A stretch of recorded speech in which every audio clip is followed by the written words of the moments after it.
नमस्कार साथियों, axis IAS YouTube channel पर आप सभी का बहुत बहुत स्वागत है। उत्तर प्रदेश पीसीएस प्रीलिम्स परीक्षा 2024 जिस दिन से डेट घोषित हो गई है कि आपका एग्ज़ाम 22 दिसंबर को आयोजित कराया जाएगा। सिंगल शिफ्ट में होगा, जैसे दो पालियों में हर बार होता था। फर्स्ट मीटिंग में GS first paper, second meeting में GS second paper, as it is वैसे ही होगा। तब से हमारे दिमाग में अनेक प्रश्न चलने लगे हैं। भाई, जब तक एग्ज़ाम की डेट कंफर्म नहीं हो रही थी तो डाउट में थे कि चलो एग्ज़ाम पोस्टपोन हो जाएगा, ये हो जाएगा, वो हो जाएगा।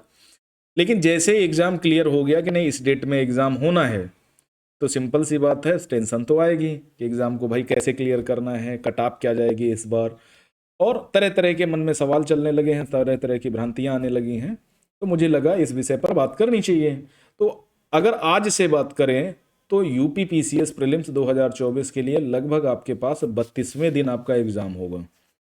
तो लगभग 31 दिन आपके पास बचे हुए हैं, 32वें दिन आपका एग्ज़ाम है। और ये आप सभी को पता है कि नहीं, एग्ज़ाम का पैटर्न क्या है, कैसे क्या होता है। जो पेपर होते हैं, एक जीएस फर्स्ट पेपर होता है जिसमें 150 क्वेश्चन 200 नंबर का, और एक जीएस सेकेंड पेपर होता है सेकेंड मीटिंग में 2.5 से 4.5, जिसमें 100 क्वेश्चन होते हैं। ये भी 200 अंकों का होता है, लेकिन ये क्वालिफाइंग नेचर का होता है, यानी 33% नंबर लाने हैं आपको। अब ये बातें तो आपको पता है। अब जो मेन बात है कि जैसे कट ऑफ की बात करें तो कट ऑफ कैसे डिसाइड होता है। भाई, कट ऑफ का भी अपना एक फार्मूला होता है। जैसे डबल शिफ्ट में एग्जाम होता, नॉर्मलाइजेशन होता, परसेंटाइल के आधार पर डिसाइड होता, तब कट ऑफ मेरिट नहीं आती। लेकिन वर्तमान में वही ट्रेंड चलेगा जो पहले चल रहा था आयोग का। अब बहुत सारे बच्चे ये कह रहे हैं कि नहीं, आयोग के साथ हमने झगड़ा किया है, आंदोलन किया है, तो आयोग इस बार बहुत टफ बनाएगा। तो इस मामले में जहाँ तक आयोग का सवाल है, तो आयोग इस मामले में बहुत ज़्यादा दुर्भावनापूर्ण व्यवहार नहीं करता। पिछली कई बार आंदोलन हुआ है, कई बार आयोग को चैलेंज भी किया गया है, तो दुर्भावनापूर्ण व्यवहार नहीं करता। तो इसका सीधा सा मतलब पेपर वैसा ही आएगा जैसा पहले आता था। अब मेरिट कैसे घटती बढ़ती है कि भैया पेपर वैसे ही आएगा, तो मेरिट कैसे घटेगी बढ़ेगी। तो मेरिट घटती है जो नंबर ऑफ एस्पिरेंट पार्टिसिपेट करते हैं एग्जाम में। अब जैसे इस बार लगभग 5 लाख के आसपास लोगों ने फॉर्म भर रखा है। अब इन 5 लाख में सब तो नहीं, लेकिन 50,000 स्टूडेंट ऐसे होंगे जो बहुत अच्छी जिनकी प्रिपरेशन होगी, है ना।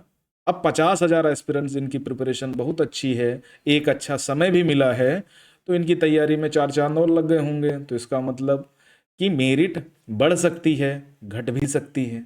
ये हो सकता है कि नहीं, दोनों बातें हो सकती है ना। चमत्कार कोई ऐसा नहीं एक पक्षी होगा, चमत्कार तो दोनों तरफ से हो सकता है कि भैया जो पढ़ाई का समय था वो तो संघर्ष में चला गया, पढ़ाई ढंग से हुई नहीं, तो इस बार हो सकता है मेरिट कम जाए। तो मेरिट घट भी सकती है, बढ़ भी सकती है, ये एकदम तय है। लेकिन यूपी पीएससी का एक सिंपल सा फंडा है कि जितनी वैकेंसी होंगी, मान लिया वैकेंसी 100 है, तो उसके 15 गुना बच्चे हम बुलाएंगे मेंस लिखने के लिए, यानी प्रीलिम्स क्वालिफाई हम 15 गुना बच्चे करेंगे। तो अगर 100 वैकेंसी हैं तो 1500 बच्चे एग्जाम प्री क्लियर करेंगे। अगर 1000 वैकेंसी हैं तो लगभग 15,000 बच्चे एग्जाम क्लियर करेंगे। तो कुल मिलाकर के इस बार वैकेंसी ज़्यादा है तो बच्चे भी मेंस लिखने वाले ज़्यादा होंगे, है ना। तो कुल मिलाकर के 14 से 15,000 या 10,000 के एबव ही रहेंगे प्री क्लियर करने वाले। तो इस बार मौका, अपॉर्चुनिटी बहुत अच्छी है। तो ट्रेंड क्या रहने वाला है, जैसे पिछले 7 वर्षों का कट ऑफ देखें जनरल कैटेगरी का, जनरल, ओबीसी और ईडब्ल्यूएस लगभग आसपास ही रहते हैं, तो इनमें बहुत ज़्यादा डिफरेंसेस आते नहीं हैं। एससी, एसटी और फिजिकल हैंडीकैप के लिए कट ऑफ कम ज़्यादा हो सकती है, लेकिन जनरल का रेंज लगभग एक समान होता है। कभी ओबीसी हो सकता है ईडब्ल्यूएस से ऊपर चला जाए, कभी कभी जनरल से ऊपर चला जाता है ना। तो हम मान के चलते हैं 200 नंबर के नंबर हैं, 150 प्रश्न हैं।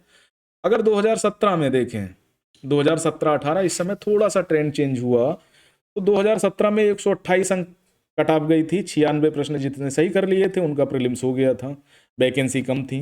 2018 में 126 अंक गई थी, 94 प्रश्न जिसने सही कर लिए थे उसका हो गया था। तो 1-2 नंबर का अप एंड डाउन होता रहता है। 2019 में मेरिट कम गई, 117 अंक गई, और 88 प्रश्न जिसके सही थे उसका हो गया। 2020 में, 21 में, 2022 में मेरिट डाउन होती चली गई। क्यों? कोरोना का टाइम था। 2020 में 110 अंक गई, 83 प्रश्न सही हुए। 2021 में 115 अंक गई, 86 प्रश्न सही हुए। 2022 में 111 अंक गई, 83 प्रश्न सही हुए। 2023 में वही 17 वाला ट्रेंड लौट के आया, 125 अंक गई, 94 प्रश्न जिसने सही किए उनका हो गया।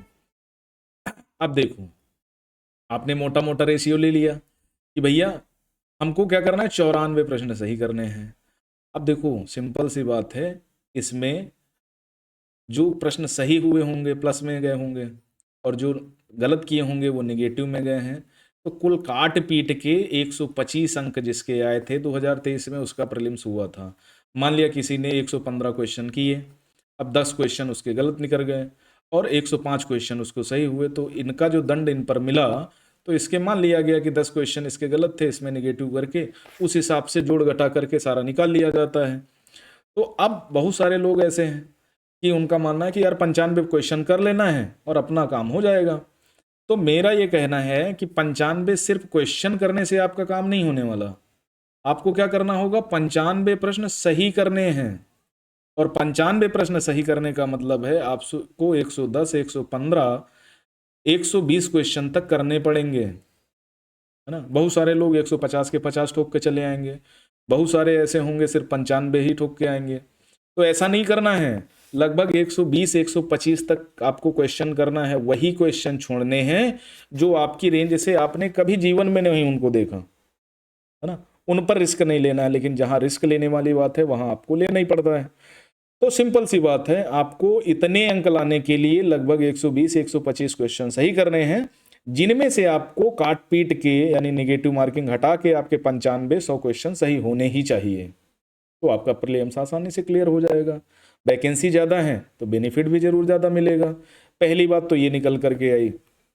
फिर दूसरी बात निकल करके आती है कि भैया कट ऑफ तो अपना किसी तरह मान लिया मैनेज करते हैं हम, है ना, आगे क्या करें। और दूसरा, कैसे पैटर्न बन समझें, कैसे क्या होगा। तो जितने लोग PYQ के भरोसे हैं, प्रीवियस ईयर क्वेश्चन पेपर के, या सिर्फ MCQ के भरोसे बैठे हैं, तो उनका प्रीलिम्स नहीं होने वाला। क्यों? क्योंकि UPPSC ना डायनामिक हो गया है, ठीक है। काफ़ी टाइम से उसने 2018 के बाद से चीज़ों में सिर्फ वन लाइनर टाइप के क्वेश्चन नहीं पूछे जाएंगे, आपको थोड़ा सा स्ट्रेटेजिक तैयारी करनी पड़ेगी। और अब समय आपके पास 30 दिन वही है कि इंपॉर्टेंट चीज़ें पढ़ी हैं। जैसे आपने पॉलिटी में देखा होगा, पॉलिटिक्स सेक्शन में पंचायती राज से, पंचायत सिस्टम से, यानी 11वीं अनुसूची 243 आर्टिकल से लगभग 3 से 5 सवाल हर बार पूछे जाते हैं, तो इस पे फोकस करो।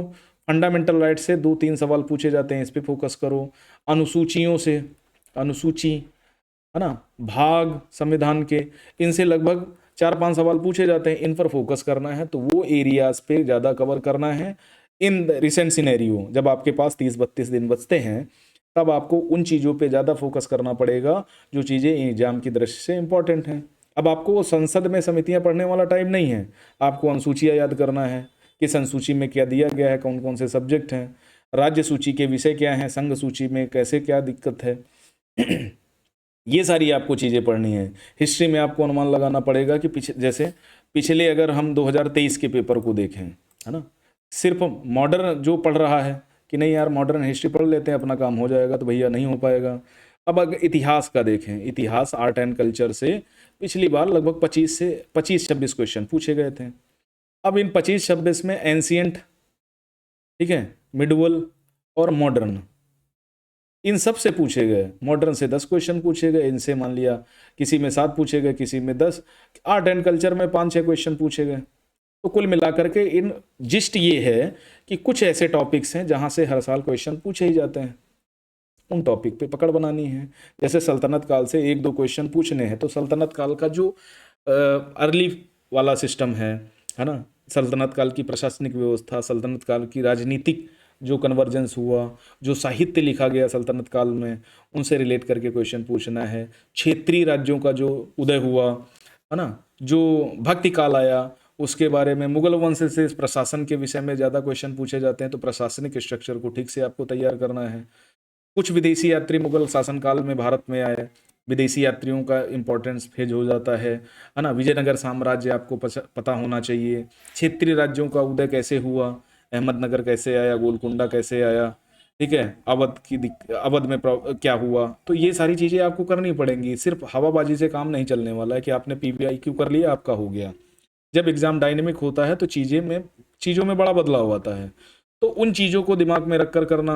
जैसे मुझे सबसे सिंपल लगता है पर्यावरण वाला, पर्यावरण एवं जैव विविधता, पर्यावरण एवं जैव विविधता। अब इसमें जानते हो क्या है, इसमें जैसे प्रदूषण वाला आपने चैप्टर कर लिया, ठीक है, प्रदूषण वाले चैप्टर से मान के चलो 2-3 क्वेश्चन, 2 से 3 क्वेश्चन आपको मिल जाएंगे प्रदूषण वाले चैप्टर से। उसके अलावा जैव विविधता से 2-3 क्वेश्चन आपको मिल जाएंगे, तो 6 क्वेश्चन बहुत होते हैं। अगर आपने बिल्कुल आपकी तैयारी नहीं है, आपने पर्यावरण पोर्शन में प्रदूषण वाला कर लिया, जितने एक्ट बने हुए हैं पर्यावरण संरक्षण के लिए, चाहे वायु प्रदूषण हो, जल प्रदूषण हो, मृदा प्रदूषण हो, ध्वनि प्रदूषण हो, जैव विविधता संरक्षण का अधिनियम हो, वन्य जीव संरक्षण अधिनियम हो, है ना, या टाइगर प्रोजेक्ट हो, हाथी प्रोजेक्ट हो, राइनो प्रोजेक्ट हो, तो ये सारी चीज़ें आपको पता होनी चाहिए कि कब आए, इनका कार्य क्या था, है ना, साइट्स वगैरह क्या है ना, आर्द्र भूमि दिवस कब मनाया जाता है, रियो जी डेनो रियो में 1992 में जो सम्मेलन हुआ किस लिए हुआ, ओजोन परत डिप्लीकेशन क्यों होता है। तो ये सिंपल टाइप की चीज़ें हैं जहाँ से क्वेश्चन हर बार पूछे जाते हैं, और यूपीपीएससी अपने सिलेबस में, अपने लास्ट ईयर के क्वेश्चन पेपर में ये सारी चीज़ें रिवील करता है, नथिंग, है ना। इंडिया एंड वर्ल्ड ज्योग्राफी से 11-11 लगभग 22 क्वेश्चन पूछे गए पिछले साल, है ना। उन 22 क्वेश्चन में आपको समझ के चलना है कि नहीं यार 22 क्वेश्चन को कैसे डिटेल करें कि चीज़ें बड़ी आसान हो जाए। तो अब जैसे नदियों वाला है, नदियाँ, नदियों से 1 से 2 क्वेश्चन हमेशा पूछे गए हैं, है ना, खासकर उनकी जो सहायक नदियों वाला चैप्टर है, सहायक नदी। अब सहायक नदी जैसे यमुना है ना, गंगा है, ब्रह्मपुत्र है, सिंधु है, इनकी सहायक नदियों में क्या बहुत बड़ी बात है, 5-5 6-6 सहायक नदियां रट लो, आपका काम हो जाना है। दक्षिण में कृष्णा, कावेरी, गोदावरी, महानदी, है ना, इनके बारे में। जो पंच प्रयाग है उत्तराखंड में, प्रयाग के विषय में क्वेश्चन पूछा जाता है। एक तो अपना प्रयागराज है, इलाहाबाद, है ना, जहाँ यमुना और गंगा मिलती है, पहले सरस्वती मिलती थी। उद्गम कहाँ से होता है, किन राज्यों से होकर जाती है, ये बहुत बड़ी चीज़ नहीं है। आप यूपीपीसीएस का एग्जाम दे रहे हैं और ये चीज़ें आपको पता होनी चाहिए। मृदा वाला चैप्टर है, इसको आप कर डरो, है ना। संसाधन वाले चैप्टर से, संसाधन जो इकोनॉमी के फेस से, कृषि, है ना, इकोनॉमी में जाओगे तो जैसे मुद्रा एवं बैंकिंग वाले से क्वेश्चन पूछे जाते हैं, बैंकों के बारे में पूछा जाता है। इसके अलावा पंचवर्षीय योजना, गरीबी, निरक्षरता, है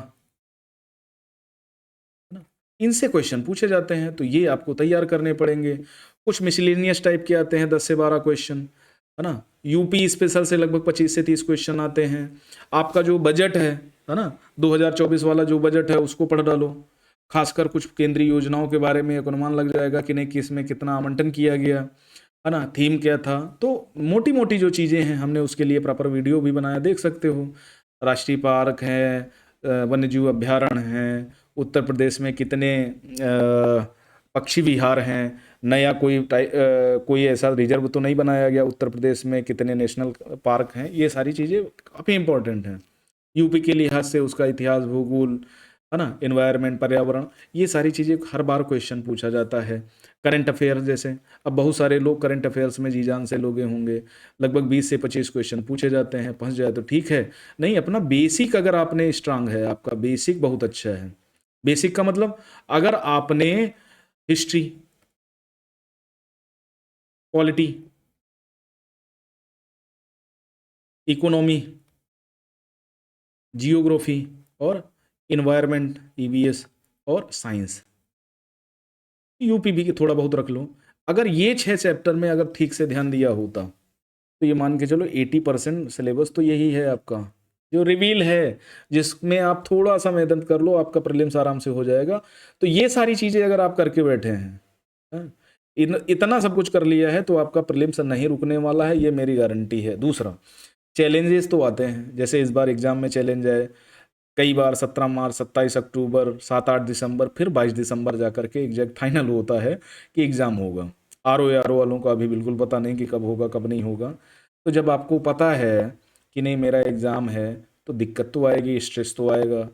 एग्ज़ाम के पहले ये लगेगा कि यार नहीं, कुछ नहीं आता, क्या करें, एग्ज़ाम दें कि न दें।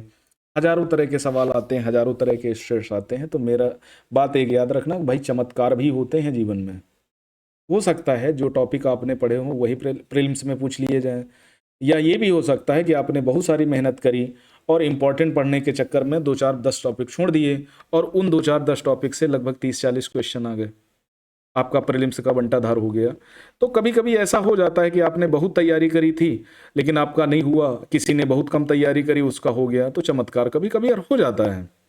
लेकिन इसका मतलब ये थोड़ी कि सिर्फ चमत्कार के भरोसे ही रहो, एक प्रॉपर स्ट्रेटजी बनाओ। अब 30 दिन लगभग 7 से 8 घंटा, 10 घंटा, 12 घंटा पढ़ो। सेकंड पेपर में आपको भी ध्यान रखना है, क्योंकि भाई कभी कभार होता है ना, जीएस तो अपना धड़ल्ले से निकल गया, सेकंड पेपर में लटक गए, है ना, आसमान से गिरे खजूर में अटक गए। तो वो वाला सिस्टम नहीं करना है कि सी सेट में लटक जाओ। तो सी सेट में जैसे हिंदी वाला पोर्शन है, रीजनिंग वाला पोर्शन है, रीडिंग कॉम्प्रिहेंशन वाला पोर्शन है, इसको थोड़ा सा प्रैक्टिस में ले आओ। और दूसरा ये है ना कि आपको प्रैक्टिस भी करनी है, 10-15 मॉक टेस्ट करने हैं आपको, 5-6 वर्षों के प्रीवियस ईयर क्वेश्चन भी करने हैं, जिससे एक आपको मोटा मोटा आइडिया लग जाएगा कि नहीं, हाँ हमें इस रेंज में रहना है, इस टाइप से क्वेश्चन सही हो सकते हैं, और इन पर और थोड़ा सा फोकस कर लेंगे, अपना काम हो जाएगा। बात समझ में ना? तो इस तरह से आपका कटऑफ बड़े आराम से क्लियर हो जाएगा। अंत में यही बात कहता हूँ कि नहीं, आपको बहुत ज़्यादा टेंशन नहीं लेनी है, ज़्यादा टेंशन लोगे तो आपका एग्ज़ाम गड़बड़ कर जाएगा। तो टेंशन कम लेते हुए अपनी तैयारी पे भरोसा करूँ, ठीक है, अपनी तैयारी पे क्या करना है, भरोसा करना है। ऐसा नहीं है कि नहीं एकदम भूल जाना है, कि नहीं टेंशन में आ जाना है, अब क्या होगा, मेरा ये नहीं हो रहा है, मेरा वो नहीं हो रहा है, वो सब भूल जाओ। जितना कर सकते हो, जितनी मेहनत कर सकते हो अभी कर लो, मौका दोबारा नहीं मिलने वाला है। नंबर ऑफ वैकेंसी इस बार बहुत ज़्यादा हैं, बहुत सारे लोगों को अपॉर्चुनिटी मिल जाएगी, तो आप भी अगर थोड़ा सा काम कर लोगे तो आपको भी अच्छी अपॉर्चुनिटी मिल जाएगी, है ना। तो इस तरह से तैयारी करनी है, बहुत ज़्यादा मतलब टेंशन में आके तैयारी नहीं करनी है कि नहीं यार इतना टेंशन ले लिया, अब तो एग्ज़ाम हो ही नहीं रहा, कि सुबह से शाम तक सिर्फ सोचने ही बैठे रहो, है ना। समस्याएं ज़्यादा हैं, उनके निष्कर्ष कम है, ठीक है, या सोल्यूशन उनके कम है। तो समस्याओं को दरकिनार करते हुए अपनी तैयारी को आगे बढ़ाओ। ठंडी का मौसम है और ना बहुत ठंडी है ना बहुत गर्मी है, तैयारी भी ठीक ठाक हो सकती है, ना तो पंखे की ज़रूरत है ज़्यादा, मच्छर वगैरह लगते हैं तो रामबाण रख लो। तो एकदम बेसिक से नहीं जाना है आपको, वो चीज़ें पढ़नी है जो एग्ज़ाम के लिहाज से काफ़ी इंपॉर्टेंट हैं, और इतना एनालिसिस तो आपको करना ही पड़ेगा कि नहीं कहाँ पर क्या देखें, कहाँ पर क्या ना देखें। और यूपी पीएससी की चिंता छोड़ दो कि नहीं वो बदला लेगा, वो बहुत टफ पेपर बनाएगा, और यूपी पीएससी में हर बार 10-12 क्वेश्चन गलत निकल ही आते हैं, वो चाहे जितना सोच समझ के बनाए, 8-10 क्वेश्चन गलत निकलेंगे ही। अब जब क्वेश्चन गलत निकलेंगे तो उनके लिए भी आपको तैयार करना है, नंबर मिल भी सकते हैं, नंबर कट भी सकते हैं, ये आपके हाथ में नहीं है। तो कुछ चीज़ें ऐसी हैं जो आपके हाथ में हैं, वो ये है कि आप तैयारी कर सकते हैं, मेहनत कर सकते हैं, उस पर फोकस करिए। जहाँ पर दिक्कत समझ में हमें बताइए, हम उसके लिए आपसे बात कर सकते हैं, चर्चा कर सकते हैं। नए हैं तो चैनल को लाइक करिए, चैनल को सब्सक्राइब करिए, वीडियोज को लाइक कर दिया करें, कमेंट मार दिया करिए, है ना, आपकी महान दया हो जाएगी। और बहुत सारे अपडेट्स मैं दैनिक अपडेट्स अपने टेलीग्राम चैनल पे देता हूँ, तो उसको ज्वाइन करने से आपका एक मुद्दा हल हो जाएगा, ठीक है। बाकी आरओ के लिए कोई लेटेस्ट अपडेट नहीं है ना, और लेटेस्ट अपडेट इसलिए भी नहीं है क्योंकि आरओ का एग्ज़ाम अभी जब तक कमेटी कोई रिकमेंडेशन नहीं देगी तब तक आरओ के एग्ज़ाम में कुछ भी कहना बहुत जल्दबाजी होगी, है ना।